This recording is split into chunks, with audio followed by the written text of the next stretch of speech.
और नवरात्रे में भी देवी की आराधना का एक स्मरण का सुख है महाराज।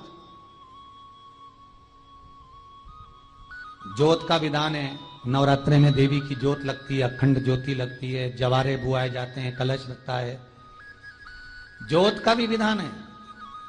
जिसके यहां दिया अखंड जलाया जाता है, अगर वो दिए की लो, दिए की बाती अगर दक्षिण दिशा की होती है तो उसके घर में साल भर में एक घात जरूर होती है।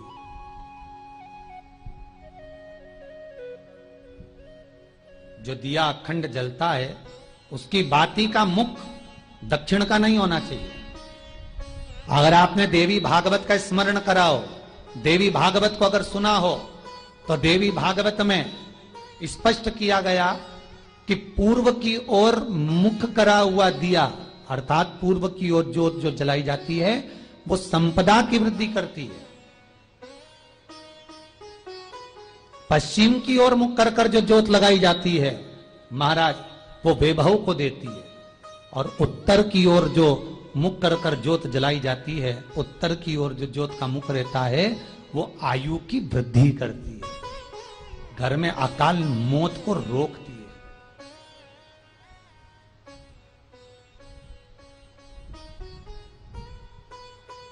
नवरात्रे का जो भाव तत्व है उसको भी अच्छे से समझ लेना। दक्षिण की ओर ज्योत ना लगाएं। अगर आपको लगाना है पूरब की लगाएं, पश्चिम की लगाएं या उत्तर की लगाएं। और जितने दिन महारानी जगदम्बा जगतधात्री दुर्गा भवानी, अब की बार माताजी घोड़े पर आई है। हर बार देवी बदल बदल के आती है, इस बार जो नवरात्रे आए वो घोड़े के आए। तो घोड़े पर जो देवी जी आती है वो समृद्धि को देने वाली आती है, लक्ष्मी की वृद्धि करने वाली आती है। जैसी घोड़े की रफ्तार होती है उस रफ्तार से लक्ष्मी घर में आती है। तो ये मत सोचना कि कोरोना महामारी ने हमको नीचे गिरा दिया या कोरोना महामारी ने रोक दिया, कमाई के स्रोत रोक दिए, धन रोक दिया। चिंता मत करना। मेरी मां जगत जननी दुर्गा भवानी अब की बार घोड़े पर आई है। साल भर में इतना धन दे देगी कि आपने पीछे के 4 साल में नहीं कमाया होगा, इतनी मेरी मां भंडार भर देगी। ये घोड़े पर आई है, कोई साधारण नहीं हो सकता। देवी भागवत में स्पष्ट किया गया, जब जगदम्बा मगर पर आती है उसका भाव अलग है, और जगदम्बा जब हाथी पर आती है उसका भाव अलग है, और जगदम्बा जब घोड़े पर आती है तो जगत को समृद्धिवान बना देती है, वैभव में कमी नहीं आती। अभी भले दुनिया के लोग अभी रोते हैं कि पैसा नहीं आ रहा, कोरोना महामारी ने सब तोड़ दिया, रोक दिया, पर चिंता ना करना। मेरी मां अगर घोड़े पर आई है तो उसका सुख आपको जरूर मिलेगा। एक जरासी मिट्टी की दुकान भी अगर आप खोल कर बैठेंगे तो चांदी और सोना के बराबर कमाएंगे, इतना धन देगी वो माता। साधारण नहीं है मेरी माता।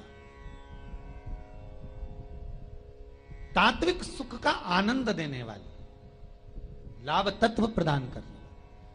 और नवरात्रे में भी अगर आपकी कोई कामना है, आपकी अगर इच्छा है, आपका मन है, तो जगत जननी की आराधना करो।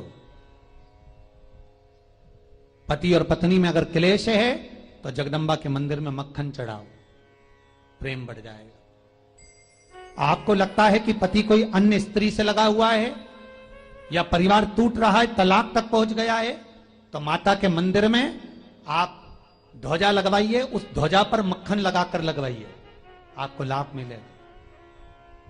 महाराज, यदि आपको लगता है कि बच्चे बहुत ज्यादा अपशब्द बोल रहे हैं, मुंह चला रहे हैं और प्रेम नहीं रख रहे, तो माता के मंदिर में लाल पुष्प, लाल चंदन और लाल चूड़ी मां को समर्पित करिए, प्रेम बढ़ेगा। बच्चा कभी आप जी से कम नहीं बोलेगा, प्रेम की भाषा निकलेगी मुझसे। मां जगत जननी की आराधना, जगदम्बा की उपासना। नवरात्रे में 9 दिन में से कोई एक दिन ऐसा ले लो जिस दिन कन्याओं का भोजन कराओ, साथ में उनको लाल चुनरी ओढ़ाओ या कोई लाल वस्त्र, लाल पूजन की सामग्री उनको दो, सुख मिलेगा, आनंद आएगा।